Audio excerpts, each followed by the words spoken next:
कि पार्टी को तुमने दो फाड़ कर दिया, गुस्सा तो लाजमी है। उसकी सरकार चल रही थी जहां पे वहां मुख्यमंत्री था, एजेंसी के दबाव में उसकी सरकार गिरा दी, गुस्सा तो लाजमी है। उसे तुमने औरंगजेब के फैन क्लब का मुखिया बताया, गुस्सा तो लाजमी है। उसे तुमने बाला साहब ठाकरे की नकली संतान तक बताया, गुस्सा तो लाजमी है। महाराष्ट्र की राजनीति में उबाल आ गया दोस्तों। उद्धव ठाकरे ने अब तक का करारा प्रहार किया है अमित शाह और देवेंद्र फडणवीस पर।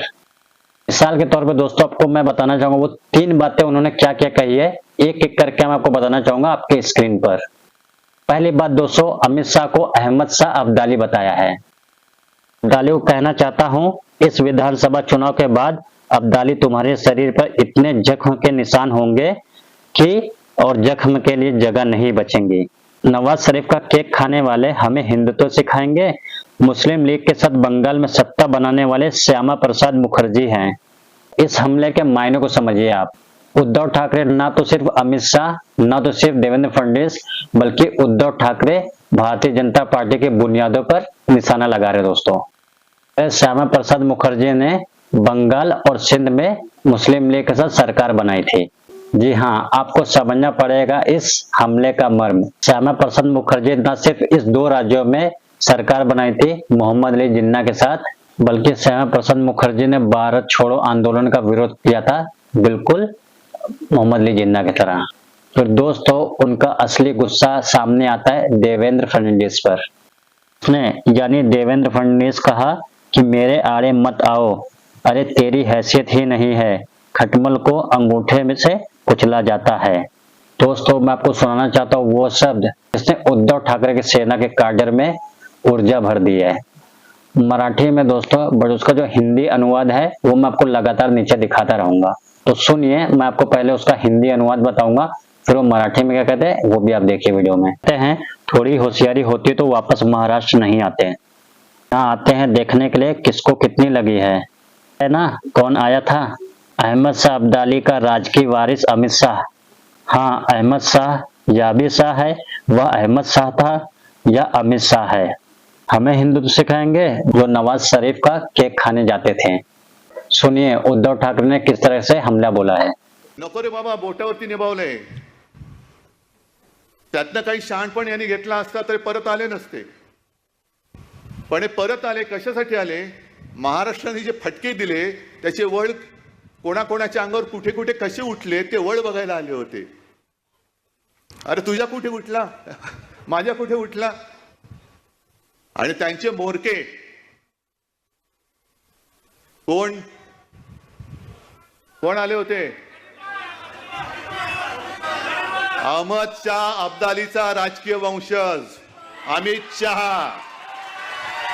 अहमद शाह अब्दाली तो पण शाहच होता, तो अहमद शाह होता, हे अमित शाह आहेत। अहमद शाह अब्दालीचा हा राजकीय वंशज हा इकडे वळवळायला आला होता, आम्हाला हिंदुत्व शिकवतोय। अरे नवाज शरीफचा केक खाणारी अवलाद तुमची, तुमच्याकडनं आम्ही हिंदुत्व शिकायचं। आपको समझना पड़ेगा दोस्तों कि उद्धव ठाकरे नाराज क्यों है।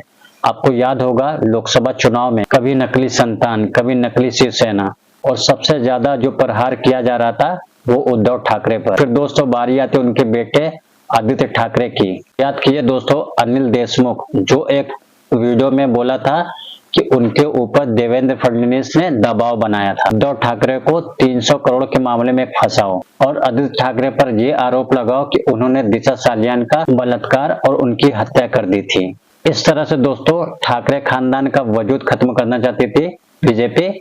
इस तरह से अनिल देशमुख कह रहे थे, कम से कम अनिल देशमुख ऐसा दावा कर रहे थे। दोस्तों आज के तारीख में देवेंद्र फडणवीस को उन्होंने खटमल बताया है। और अमित शाह से नाराज क्यों है? कि अमित शाह ने उन्हें ऑरेंज फैन क्लब का मुखिया बताया था, बल्कि कुछ और भी बातें बोली थी। उद्धव ठाकरे कसाब को बिरयानी खिलाने वाले के साथ खड़े हैं, बट अब जानते हैं दोस्तों, खुद उज्जवल निगम ने बोल दी थी, ऐसे मैंने बात की थी, कोई बिरयानी नहीं खिलाई गई थी। नाटकीय अंदाज में ड्रामा के लिए उन्होंने ऐसी बात कह दी थी। तो दोस्तों इसलिए उद्धव नाराज हैं।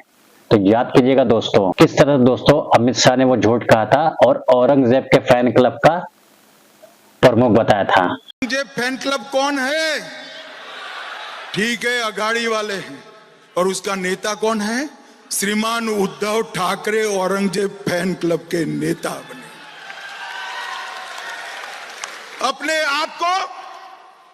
अपने आप को बाला साहब का वारिस कहने वाले उद्धव जी कसाब को बिरयानी खिलाने वाले लोगों के साथ बैठे हैं।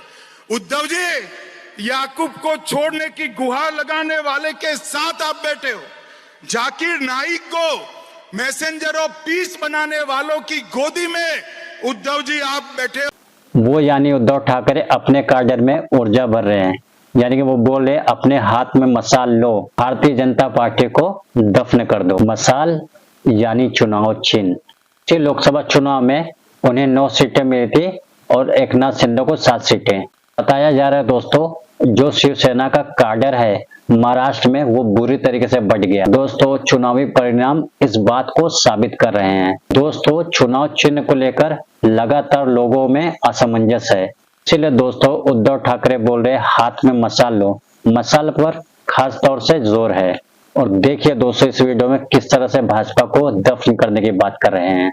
शाना सांगतोय, अब्दालीला सांगतोय की या लोकसभेत जेवढे वळ तुमच्यावरती उमटलेत त्याच्यापेक्षा, जसं संजय तुम्ही बोललात ना, शिवसेना प्रमुख म्हणायचे की माझ्या पाठीवरती आता एवढे वार झालेत की वार करायला जागा नाही, तसं या विधानसभेच्या निकालानंतर अब्दाली तुमच्या भाजपवरती एवढे वळ उठतील की पुन्हा वळ उठवायला जागा शिल्लक नसेल, आणि मग तुमची वळवळ ही महाराष्ट्रामध्ये कायमची गाडली गेलेली असेल, आणि ती गाडण्यासाठी सज्ज व्हा, हातामध्ये मशाल घ्या, आणि ह्या चोर बाजाराला, दरोडेखोरांना जसं औरंगजेबाची कबर तिकडे आपण बांधली तशीच भाजपची राजकीय कबर या महाराष्ट्रामध्ये बांधा।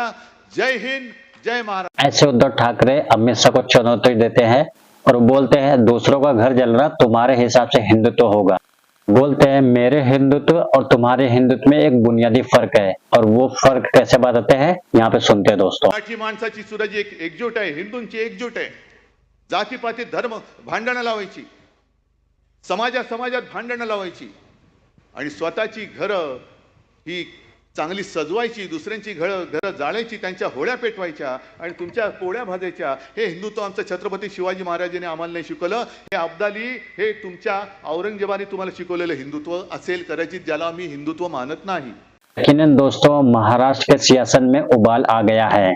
दोस्तों यहाँ 2 महीने के बाद चुनाव है, तो देखते हैं क्या होता है। आप भी कमेंट करके बताएं कि कौन जीतने वाला है। तो वीडियो में अभी के लिए दोस्तों इतना ही, और वीडियो को पसंद है तो वीडियो को लाइक शेयर सब्सक्राइब जरूर करें।